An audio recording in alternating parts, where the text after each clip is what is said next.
how much price I had to pay for these two conditions which I laid. But Allah knew it. So despite that, He saw to it that I leave the country within safe period without breaking my conditions which I laid down. So everything is in the hand of the government of Pakistan now. As long as I cannot remain functional in Pakistan, as long as there is a danger to the very sacred institution of Khilafat as such, not to my person, but to the institution of Khilafat, I will never dream of returning there. And because I know, remaining here, I am far more in touch with my people in Pakistan, and not only Ahmadis but Pakistanis as well.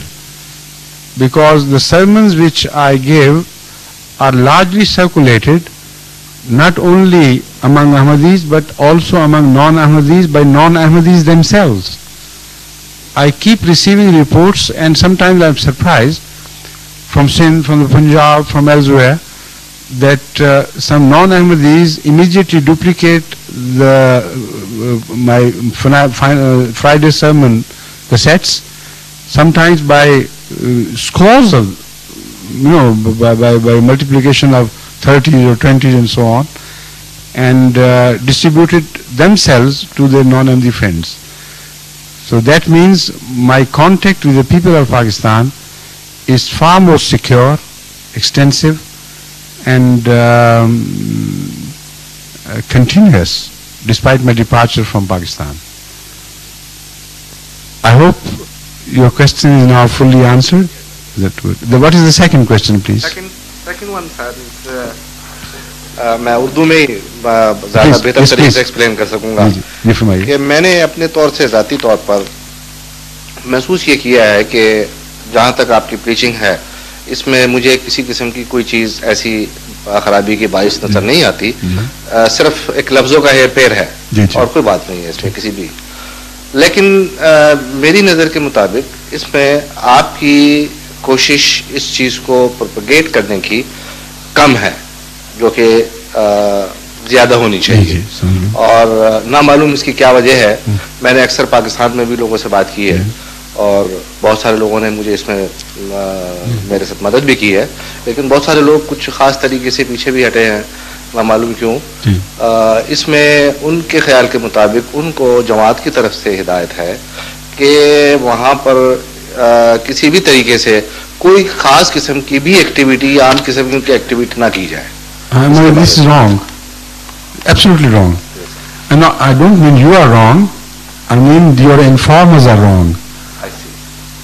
Quite on the contrary, but these I have been repeatedly advising the Jamaat to widen their contact and remain active throughout in every field. And this lack of activity on their part is damaging the cause of the Jamaat, because this is exactly playing into the hands of your enemies. That is why this ordinance was promulgated. That is why the mullahs want to create a wall of separation between us and the rest of the society. So to defeat their purpose, it is highly essential. So I fully agree with you. But I think the type of people who meet you, they belong to a certain society which normally is not as active as the common run of the people. So maybe there are some weaklings among them who seek shelter under the false impression that I don't want them to be active. That is wrong. That is absolutely wrong. I do not want to be active in certain fields, in certain areas, which I always clearly define. But in certain other fields and areas, particularly the one which you are discussing, I want them to be far more active than ever before. Right? I have seen a board outside the mosque over here where is clearly indicated everything. I think there is no dispute against anything whatsoever as far as the Huzur Sallallahu Alaihi Wasallam position is concerned. Correct. Absolutely right. So this is the major issue. I don't think that anything is wrong against Jamaat Ahmadiyya. Jazakumullah. Jazakumullah. Next, please.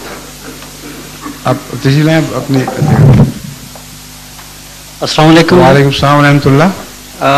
My question is, as we know that Khalifa is elected by people but appointed by God, then in Khudamul Ahmadiyya pledge we say that jo bhi maroof faisla, good decision, will be made by Khalifa of the time, will abide by it.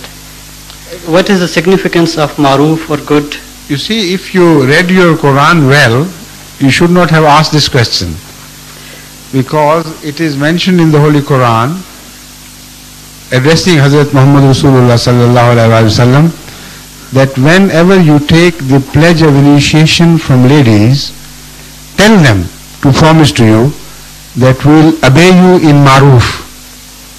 So the Khalifatul Masih is completely, absolutely an insignificant person as compared to the Khalifatullah of the order of Hazrat Rasulullah sallallahu alaihi wasallam, who is directly appointed by God and the very purpose of creation. Yet God addressed him by saying, whenever you take the pledge of initiation from ladies, tell them to promise you that they will obey you in everything maroof. I have spoken on this issue many times. Maroof is not something which is within the precincts of the Islamic law. Islamic law is binding on everybody, women or no women. Everybody, once he becomes a Muslim, he gets initiated at the hands virtually of Hazrat Muhammad Rasulullah sallallahu alaihi wasallam. He is bound to obey the Holy Quran. He is bound to obey the instructions in faith, in religion of Hazrat Rasulullah sallallahu alaihi wasallam. So it has to be something more. Maroof means that even in other things which you do not consider strictly religious, it is in your own good interest that you follow this Prophet. Take his advice not only in the area of religious affairs but also outside the area of religious affairs, so you will always be rightly advised. So don't take that advice lightly. Whenever he wants you to do something which may not be considered entirely religious by you, follow him, because his advice will be good for you. Maroof means good things of life.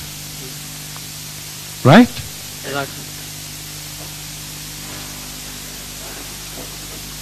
Assalamu alaikum. Shah Sahib, yes please.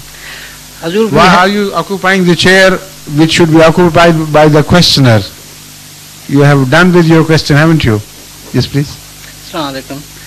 Hazur, I had a discussion with someone and we had a difference of opinion on a matter of religion. Yes please. The question was on Khilafat. Yes. I mentioned that Hazrat Umar Raziyallahu anhu was Khalifatul Rasulullah sallallahu alaihi wasallam. Right. And he objected. He said it's not right because he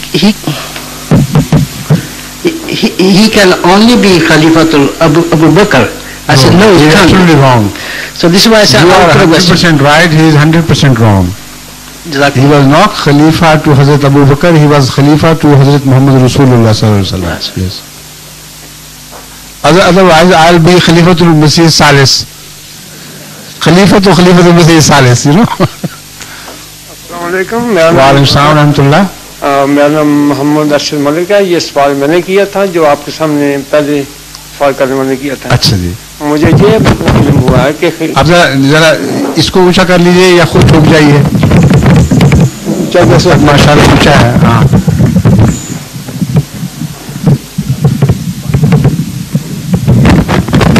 बहुत ऊंचा करता है. हाँ जी ठीक है. फरमाइए.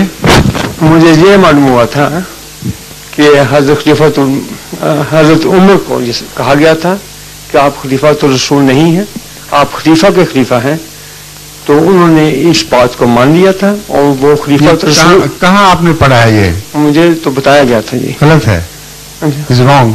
तो उसके बाद मैंने सुना कि you see Khalifatullah is Hazrat Muhammad Rasulullah sallallahu alaihi wasallam, and all prophets of God are Khalifatullah, which means directly appointed by God without the instrument of public opinion in whatsoever manner.